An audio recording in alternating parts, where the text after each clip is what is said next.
দেশে আমি কেন স্বাধীন না? হিন্দু হয়ে আজকে নির্যাতনের শিকার হয়েছি। আমরা চাই এগুলোর বিচার হোক। 2024 সালে আমরা সংখ্যালঘু যারা আছি তারা কোনো স্বাধীনতা পাই নাই। যদি আমাদের অধিকার প্রতিষ্ঠা করতে না পারি, আমরা এই ছাত্র আন্দোলনে আমরাও সবাই সম্পৃক্ত ছিলাম। আমরাও চাই একটা ভালো দেশ সমৃদ্ধ হোক, এবং এর ফলে আমরা কি পেয়েছি? আমরা হিন্দু হয়ে আজকে নির্যাতনের শিকার হয়েছি। আমাদের মন্দিরগুলো ভাঙা হচ্ছে, আমাদের ঘরবাড়িগুলো আগুন জ্বালাই দেওয়া হচ্ছে, আমাদের মা বোনদের ইজ্জত নষ্ট করেছে। আমরা ঘরে ঘুমাতে পারি না এবং বাইরে অস্ত্র হতে পারি না।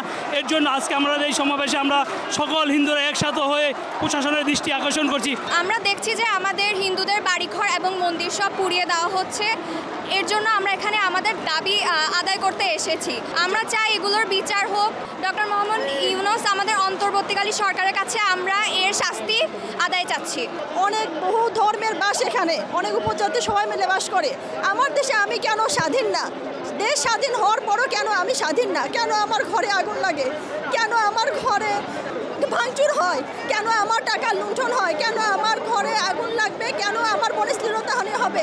আমি এর বিচার চাই, জবাব চাই। 1971 সালে স্বাধীনতার পরেও এখনও 2024 সালে আমরা সংখ্যালঘু যারা আছি তারা কোনো স্বাধীনতা পাই নাই। কেন আমরা স্বাধীনতা পাবো না? আমরা তো স্বাধীন দেশের নাগরিক। স্বাধীন দেশের নাগরিক হয়ে আমাদের সবাই স্বাধীনতা প্রাপ্ত। আমরা এখানে সংখ্যালঘুরা আমরা দেখতে পাচ্ছি গত কয়েকদিন যাবৎ দেশের বিভিন্ন স্থানে সংখ্যালঘুদের যে বাড়িঘর আছে এবং মন্দিরে আক্রমণ করতেছে, আমাদেরকে পাহারা দিতেছে, কিন্তু এক জায়গায় পাহারা দিতেছে কিন্তু 10টা মন্দির ভাঙতেছে। আমরা এটা দেখতে পাচ্ছি। এবং আমাদের যে মেয়েরা আছে তারাও নিরাপদ না, মা বোনরা আমরা আজকে নিরাপদ না, নিরাপদে চলাফেরা করতে পারতেছে না। কেন আমরা স্বাধীন দেশের নাগরিকের চলাফেরা করতে পারবো না?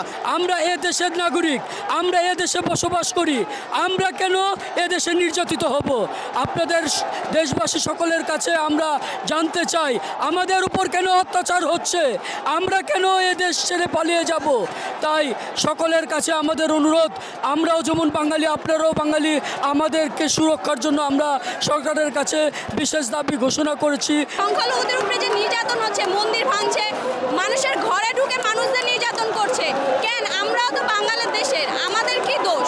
আমরা বাংলাদেশের মানুষ, আমরা কোথায় যাব? আমাদের উপরে যদি সংখ্যালঘুদের উপরে যে নির্যাতনটা হয়, এর জন্য আমরা এখানে আসছি যাতে আমাদের একটা সলিউশন দেয় যে আমরা সংখ্যালঘু লোকজন কোথায় যাব, কিভাবে কি করব।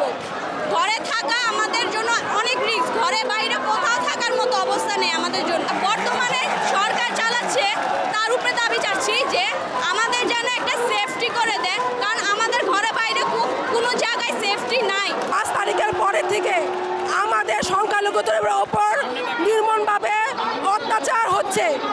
এর প্রতিবাদে আমরা এই শাহবাগ চত্বরে অবস্থান করছি।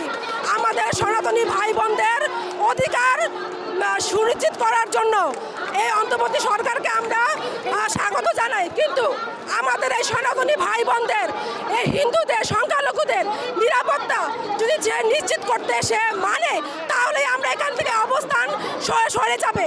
আমাদের সনাতনী ভাই বোনদের প্রতি আমাদের প্রার্থনা রইল যে আমরা যদি আমাদের অধিকার প্রতিষ্ঠা করতে না পারি, তাহলে আমরা স্থান ত্যাগ করব না, আমরা আমাদের আন্দোলন চালিয়ে যাব। আমাদের দাবি হচ্ছে সংখ্যালঘুদের উপরে নির্যাতন কেন হচ্ছে, তারপর হচ্ছে গ্রামের বাড়িতে বিশেষ করে আমার মা বোনরা শান্তিতে ঘুমাতে পারছে না, আমরা শান্তিতে নিঃশ্বাস নিতে পারছি না।